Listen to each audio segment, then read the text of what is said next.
This is Animal Supersenses, the show that grants you the vision and sound, the scents and smells, tastes and touches of the animal realm. Those are the senses we share with most animals, but what about those senses that no human is equipped with?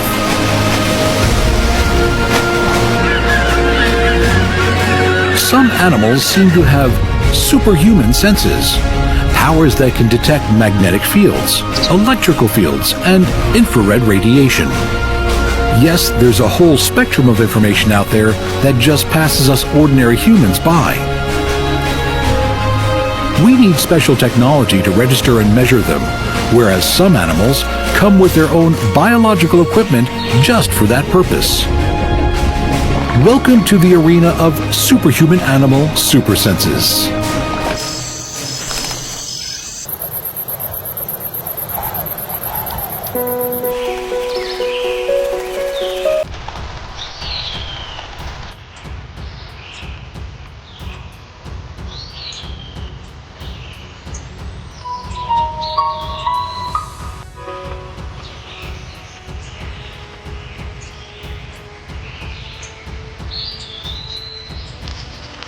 We begin our journey with some animals that are truly magnetic. Tiny quantities of magnetite have been found in many animals with a superior sense of direction. But let's begin with a bit of a flutter, courtesy of the monarch butterfly. Small but perfectly formed, it is found in various habitats around the world, as far apart as New Guinea and Bermuda, New Zealand, and Mexico.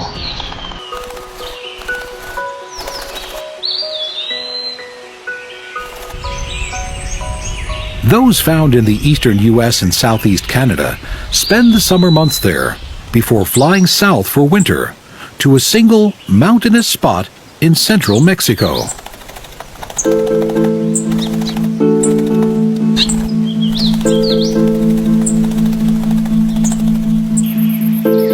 It's a journey that can see them fly up to 5,000 kilometers.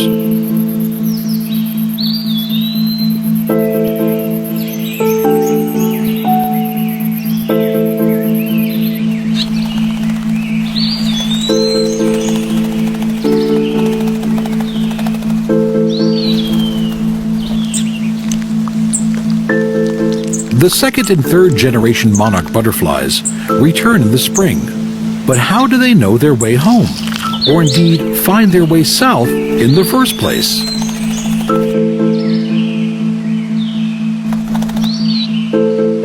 By using their internal compass, literally. It used to be thought monarch butterflies navigated by the position of the sun. But that didn't explain how they continued in the right direction even on heavily overcast days.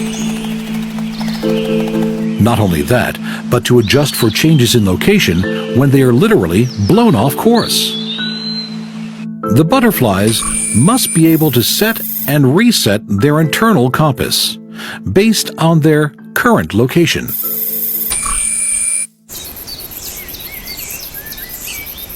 Biologists have found monarch butterflies have magnetic molecules in their brains sensitive to the Earth's magnetic field. So really, just like a compass.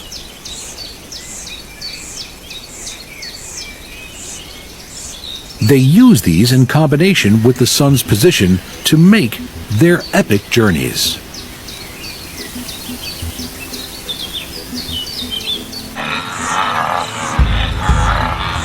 Any way you look at it, long-distance animal migrations are one of the great wonders of the natural world.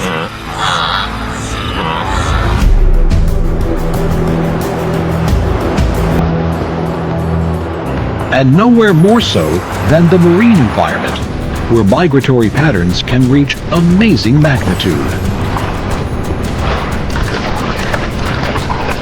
How these creatures find their way there and back, navigating vast distances with such precision, was for a long time a mystery.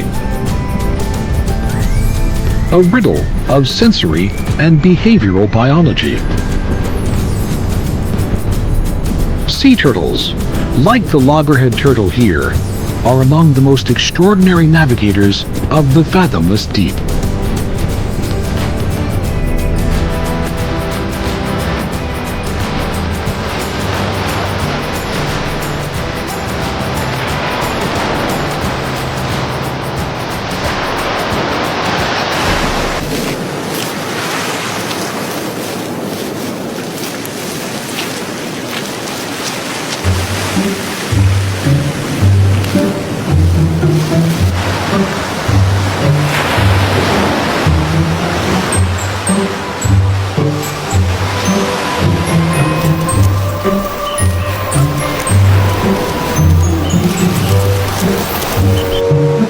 As hatchlings, baby turtles which have never before been in the ocean are able to somehow set an unfailing course towards the open sea and then maintain their heading long after swimming beyond the visible shoreline.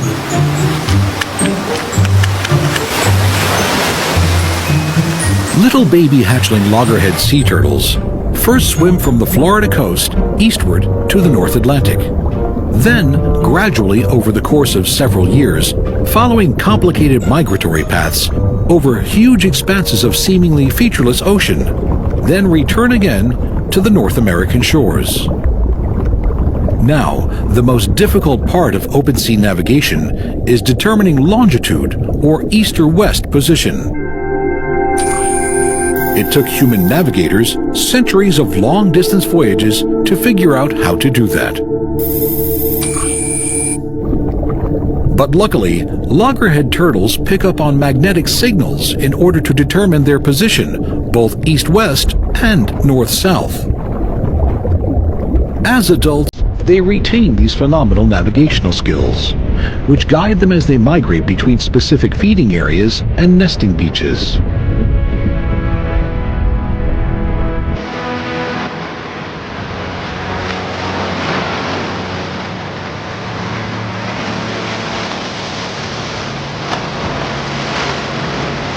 Other long-distance migrators thought to possess magnetic superpower sense include both humpback and sperm whales. Sperm whales, of course, are easy to recognize due to their enormous heads with prominent foreheads. They have the largest brain of any creature on Earth. They dive over 3,000 feet in search of food and consume about 3% of their body weight per day. When they dive for their dinner, they can hold their breaths for up to 90 minutes.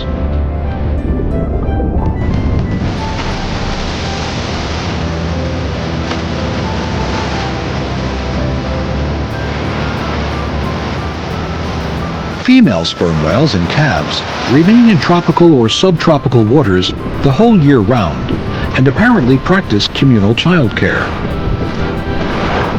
Males become sexually mature at 18 years, at which point they migrate to higher latitudes, where the water is colder and the pickings are richer. Traveling alone or in groups, they cruise the oceans at over 30 kilometers per hour. Later, they head back towards the equator to breed. These journeys would seem to require a pretty foolproof internal compass. Humpback whales, meanwhile, are found in all the world's oceans. In the southern hemisphere, humpback whales will migrate from Antarctica to the subtropical coastal waters of western and eastern Australia and Fiji, where they mate and give birth during the winter and spring.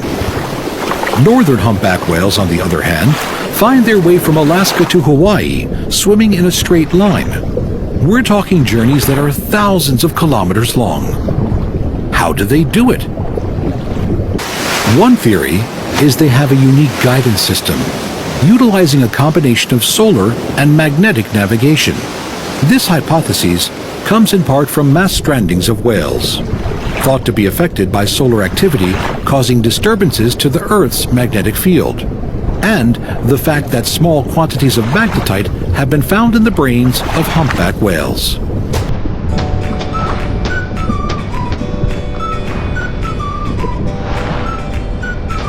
Another ocean leviathan, the shark, finds its way around thanks to the power of electroreception.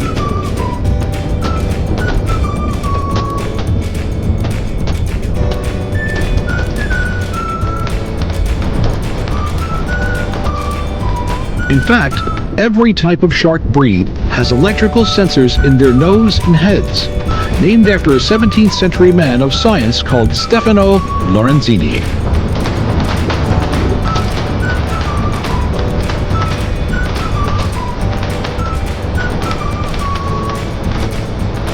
The ampullae of Lorenzini are actually special electroreceptor organs.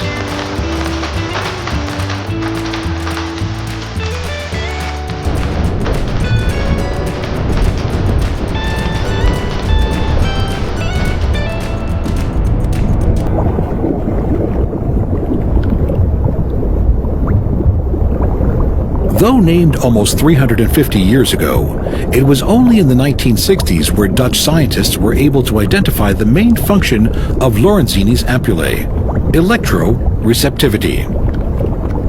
In the last 15 years, it's been concluded that sharks can also perceive temperature deviations using the electrosensory system.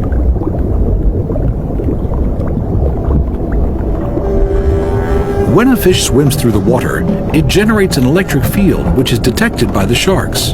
These sensors wouldn't work anywhere near as well in the open air, but salt water is an excellent conductor of electricity.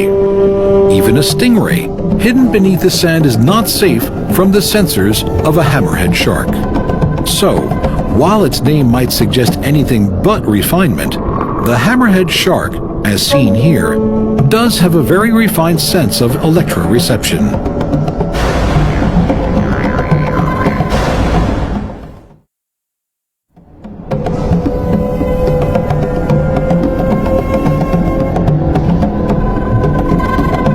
That's thanks to the size and shape of their broad, flat heads, meaning the ampullae are spread over a greater surface area, so sensing out prey is made that much easier.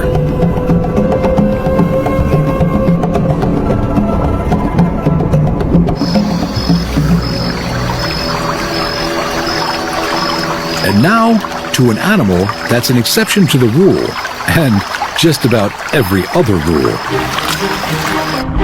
The platypus, known too as the duck-billed platypus, is a semi-aquatic, egg-laying mammal found only in eastern Australia and Tasmania.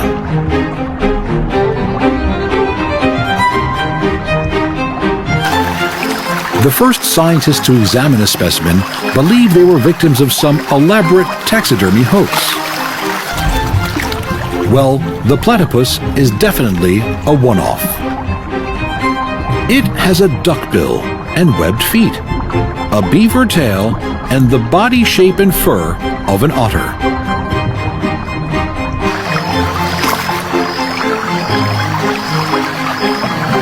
Male platypuses are also venomous, with sharp stingers on the heels of their rear feet that will knock out just about anything with a pulse.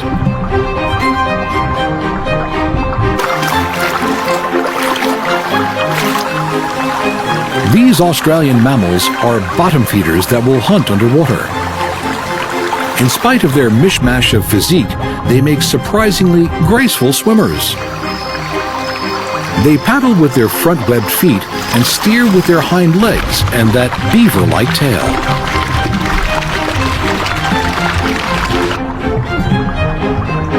When they submerge, folds of skin cover their eyes and ears and stop water from entering, and their nostrils are sealed shut.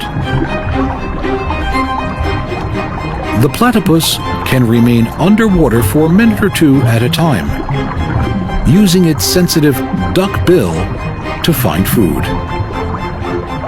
Shellfish, worms, larvae, and insects make up the bulk of the platypus's diet.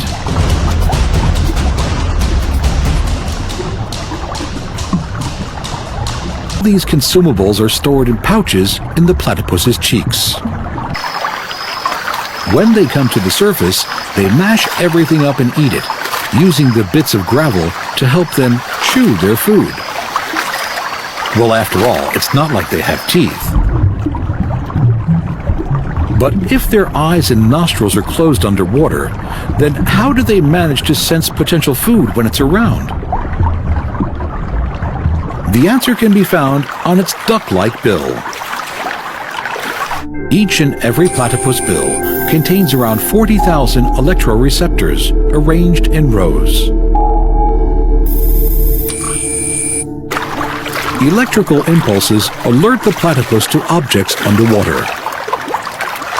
Electrical currents travel through water better than air, and the platypus's side-to-side swimming style surely helps conductivity too.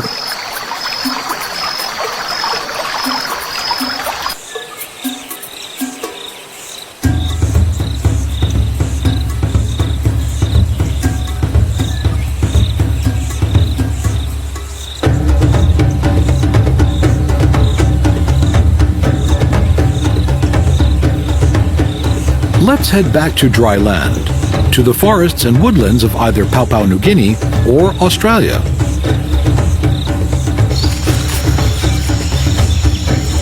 That's where you'll find this spiky fellow, the echidna, a short-beaked echidna in this case.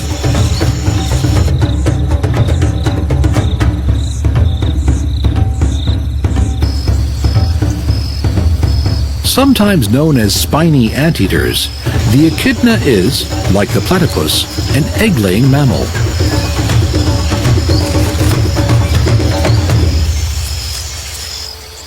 If you live in Australia, you have seen its likeness on the 5-cent coin.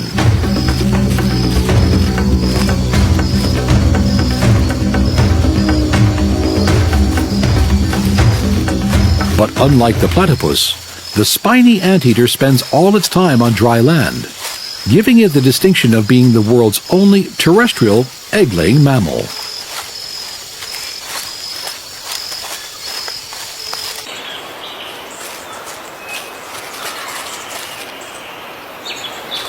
The echidna is also the only land-born mammal we know to possess the supersense of electroreception.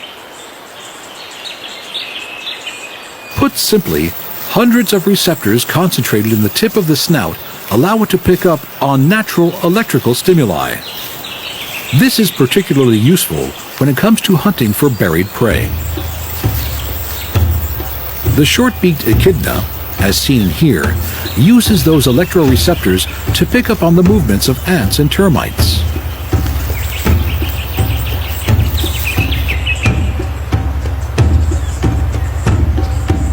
Concealed as they may be to the naked eye, but the humidity in their nests, particularly after the rain, is a dead giveaway.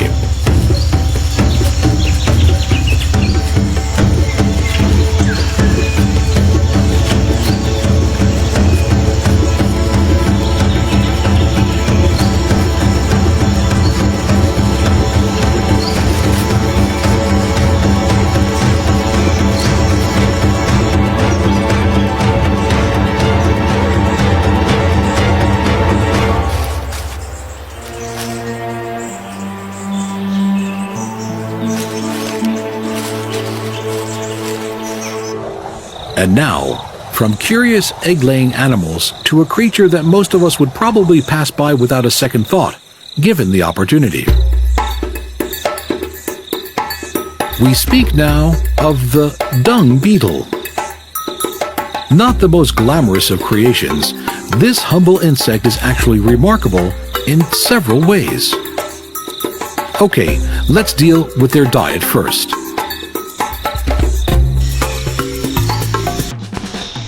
Just as their name suggests, dung beetles are beetles that feed exclusively, or for the main part anyway, on dung and feces. Industriously laboring away on the lower end of the food chain, they possess exceptional talent as dung disposal units. Why a single dung beetle can bury dung that is 250 times its own body weight in the course of one night.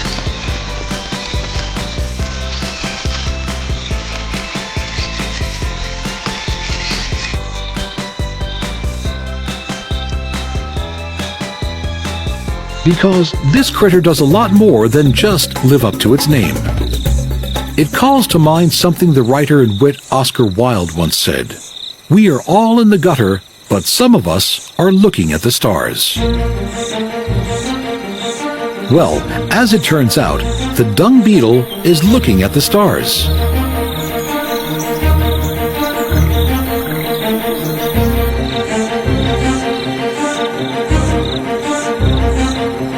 Dung beetles have compound eyes that are built for low light. While most insects would only be able to see a few of the brightest stars in the sky, the Milky Way's distinctive streak of light is a useful navigation cue.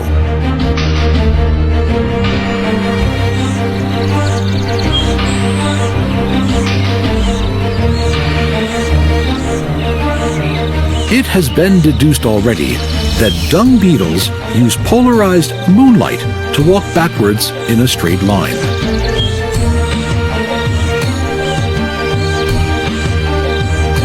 But figuring out how they orient themselves on moonless nights has just been discovered.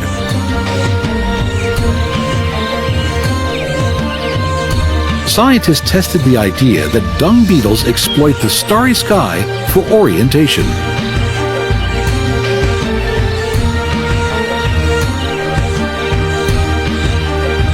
They created special little hats made from black cardboard, which were taped to the heads of dung beetles. The hats blocked the beetles' view of the night sky and confirmed the scientists' hunch that these insects navigate by using the Milky Way's map of the stars. The theory was confirmed in a planetarium where a projection of the Milky Way was turned on and off. The dung beetle is now in the sensory spotlight. The humble poo gatherer presents the first documented use of the Milky Way for orientation in the animal kingdom.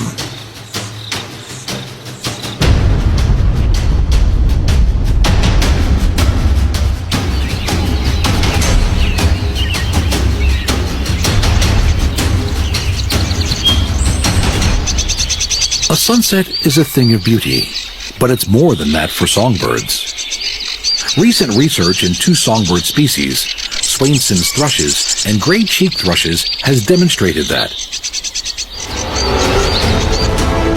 Scientists are positive these birds can detect Earth's magnetic field even if they're not quite sure how. While it's well documented that animals such as sea turtles rely on internal stores of mineral magnetite, which act like tiny magnetic needles in the animal's cells, how birds do it is still a mystery. Receptors in their eyes, or do they do it with their sense of smell? The jury, so to speak, is still out.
Yet, while it's widely known that, for example, a dog's sense of smell is dozens of times more acute than humans, or that goats have close to a 360-degree field of vision,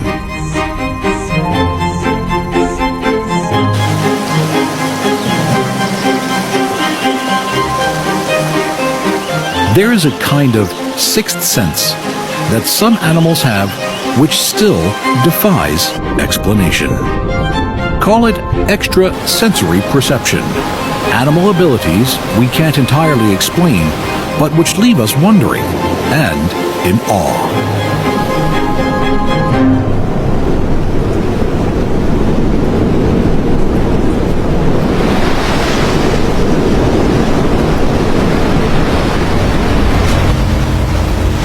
For example, take the animal response to disaster, such as the tsunami.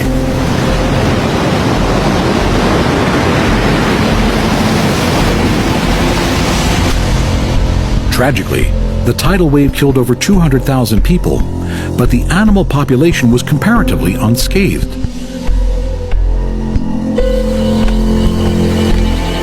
Observers even recollect animals leaving hours before the disaster.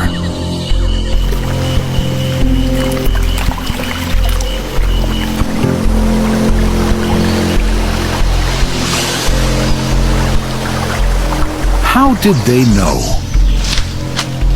Can animals' extrasensory powers predict natural disasters?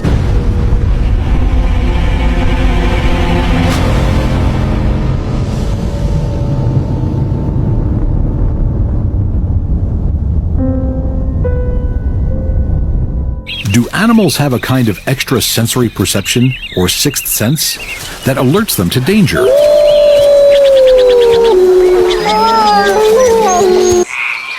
Well, the answer is we still really don't know, but it's fascinating to speculate, and that's mostly what we'll be doing in this episode of Animal Supersenses, asking questions.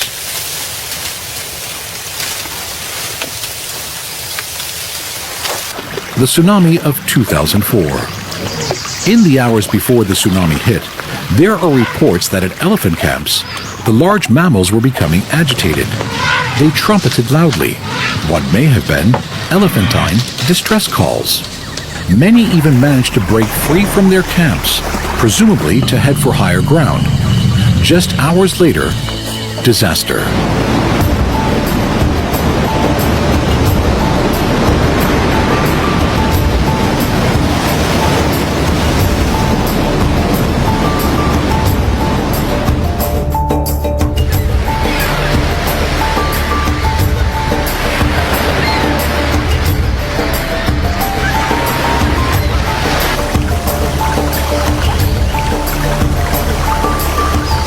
In retrospect, it seems entirely possible the elephants were responding to low-frequency rumbles that are produced when storms approach and atmospheric weather changes occur. These rumbles happen in a spectrum of sound called infrasound that is below our level of hearing, but it is one which elephants use all the time to communicate over long distances, to listen in for approaching storms, and so on.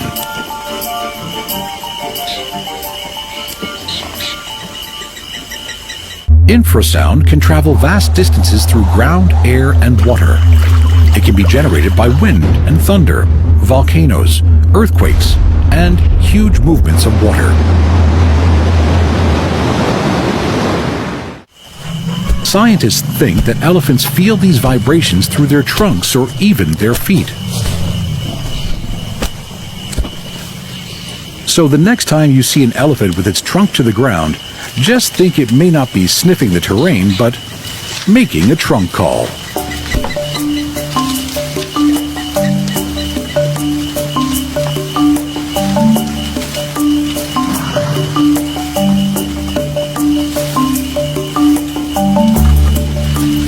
What that means, not just listening out for sound, but picking up vibrations through its trunk, which has been found contains a pressure-sensitive nerve capable of detecting seismic signals.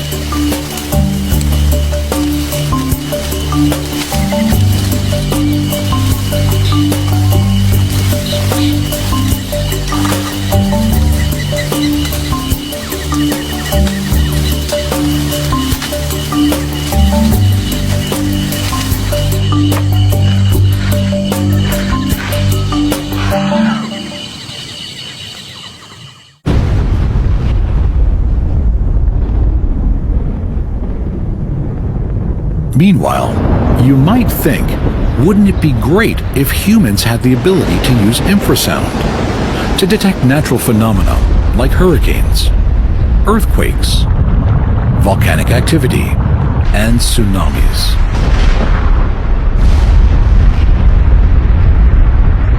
Infrasound, low-frequency sounds, are produced by a variety of geophysical processes, but also some of the more dramatic man-made sources, aircraft and explosions, for example.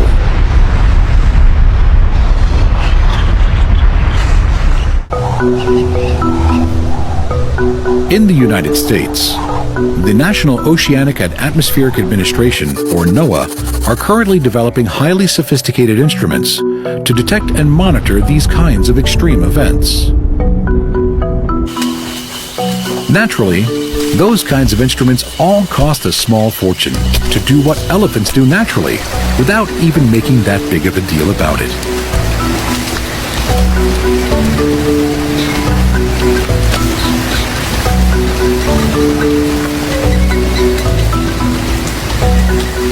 The production and perception of infrasound has been observed in multiple mammals, including whale, giraffe, hippo,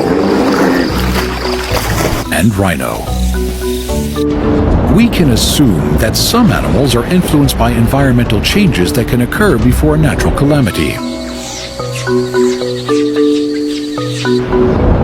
However, our understanding of such possible precursor effects and how organisms react to them is still very limited. As long as this limitation exists, the unusual behavior of animals alone cannot be used to evaluate an increased risk of earthquake or the arrival of a tsunami.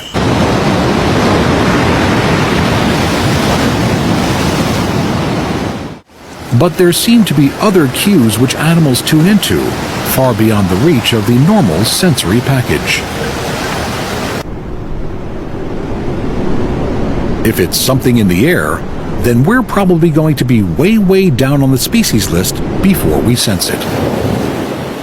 When it comes to noticing shifts in barometric pressure, the sort of changes caused by a hurricane at sea, for instance, it seems birds leave us for dust.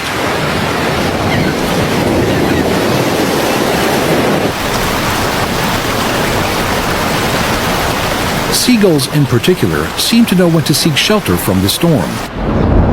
They instinctively head inland, away from the coastline, prior to the onset of inclement weather.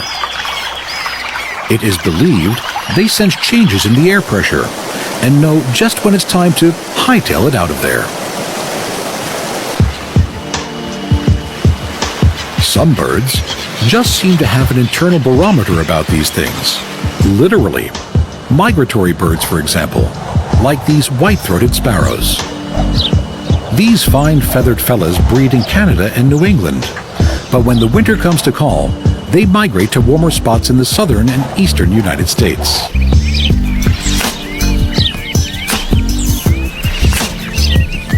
Their inbuilt barometer, for thus it seems to be, allows them to detect changes in air pressure.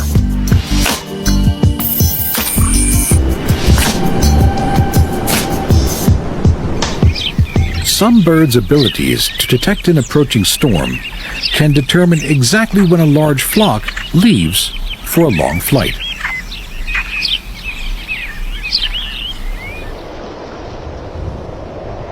Not only can they select the best departure time, but also the best altitude for long-distance travel. It's yet another instance where mankind has to invent and design all kinds of sensitive and expensive equipment just to match what comes naturally in the wild. Some avian species act more like weather forecasters than others do. When humans lived closer to nature, several observations were made about birds and the weather. Not all of them strictly scientific, but seeming to contain more than a seed of truth. Birds flying high in the sky are meant to be a sign of fine weather approaching. If they fly low, however, or don't fly at all, then it's believed a storm is on its way.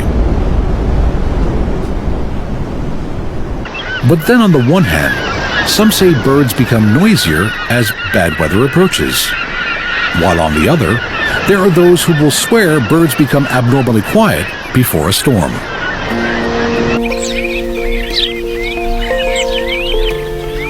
Large groups of birds perching on power lines is said to be an indication of stormy weather.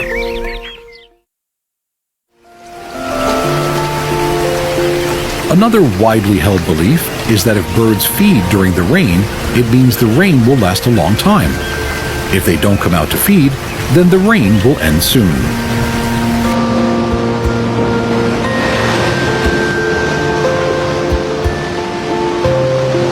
The sixth sense for barometric pressure certainly hasn't been distributed evenly through the species. We travel now, with a certain amount of trepidation, to the shallow waters, coral reefs, and coastlines. That is the natural habitat of this sleek and deadly character.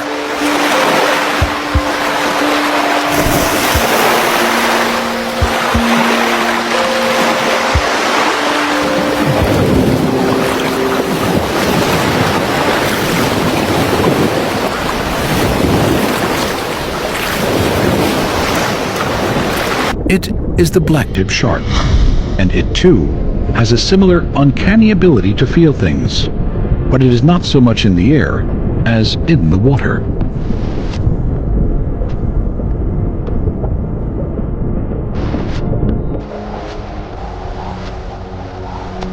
We all know that tropical storms develop as low-pressure systems offshore.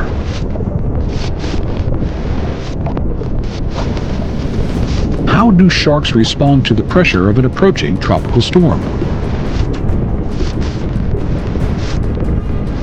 There are some interesting facts that might surprise you.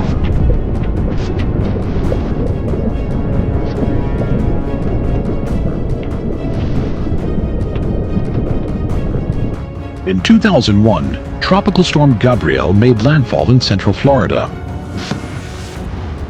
Researchers had been tracking the movements of a population of juvenile blacktip sharks in a small bay there for about 3 years.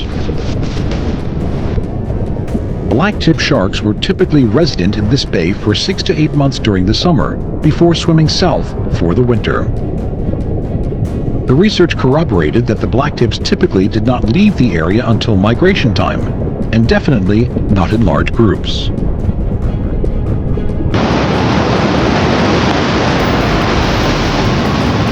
As Tropical Storm Gabrielle approached the coast, the researchers simply didn't have enough time to remove their array of acoustic receivers, their listening stations, from the water. They simply left them behind and hoped for the best.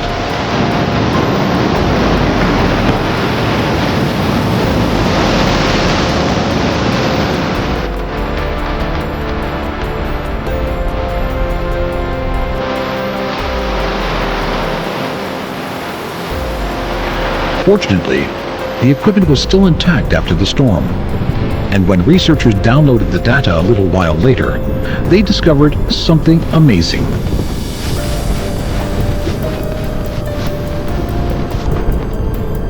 Not only had all the blacktip sharks they had been tracking left, but as it turned out, they had all split the scene some 7 hours before Hurricane Gabrielle hit the coast.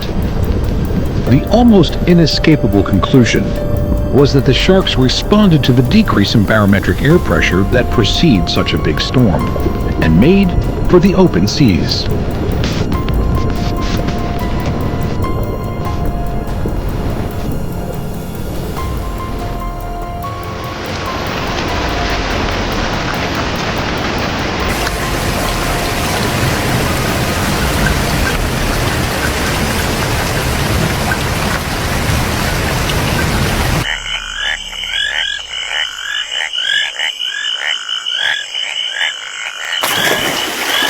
When it comes to storm warnings, some of the evidence for animal foresight is anecdotal at best, and sometimes even a bit murky.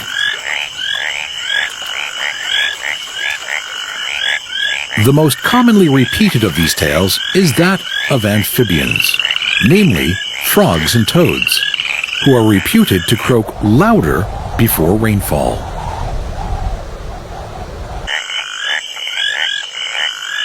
Another fascinating case study is the tree frog, where it is most commonly kept as a household pet.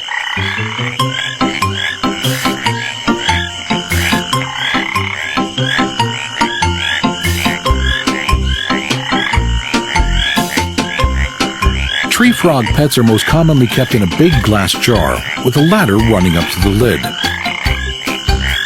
What the anecdotal evidence seems to suggest is that if the tree frog stays at the bottom of the jar, then rain is imminent.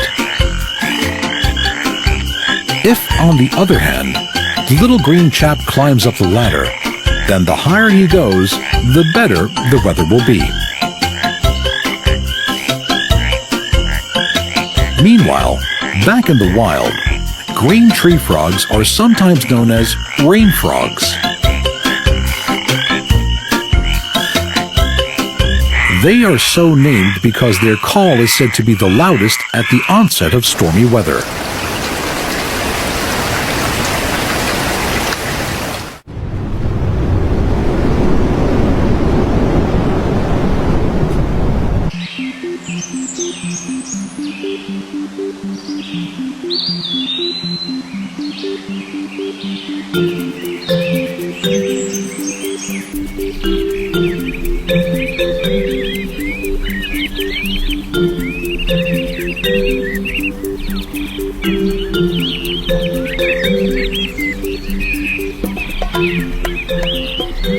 To find the most accurate weather forecasters on the planet, it's possible we need to get down on our knees with a magnifying glass and look into the dirt.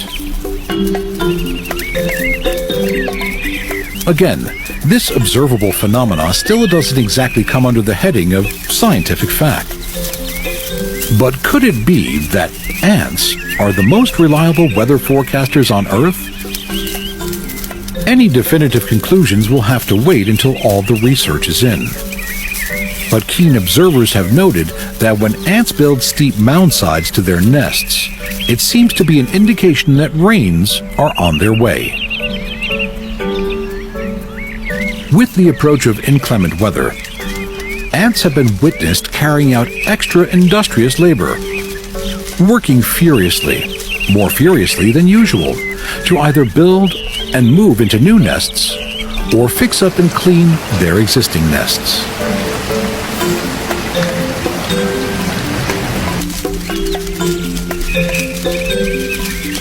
Maybe it's only spring cleaning, but they also gather food, as if preparing for a siege, the good little soldiers that they are.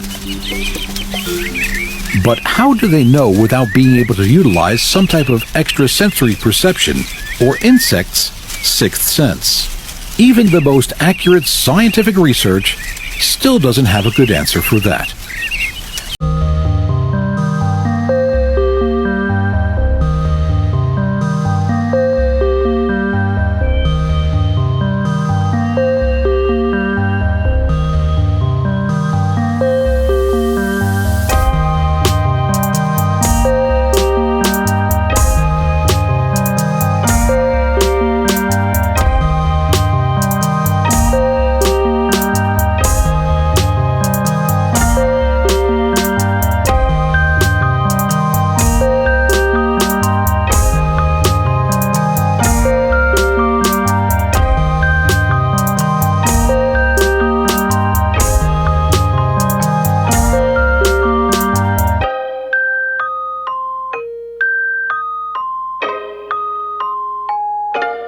Loyalty encouraged throughout the centuries.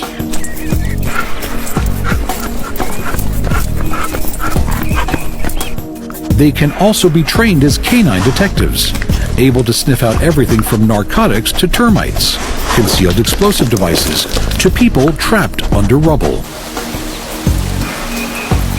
Smell is a dog's dominant sense, so much so that a huge part of its brain is devoted to analyzing odors.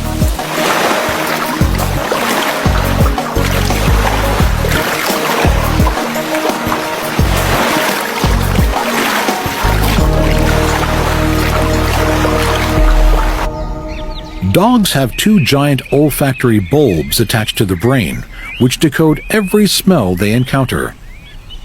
The bulbs weigh about 4 times as much as human olfactory bulbs. But the source of the dog's exceptional ability to smell is its wet snout. The moist, leathery surface of the snout acts like Velcro, catching even the tiniest molecules of smells, then dissolving them so that the dog's internal smell receptor cells can analyze them properly.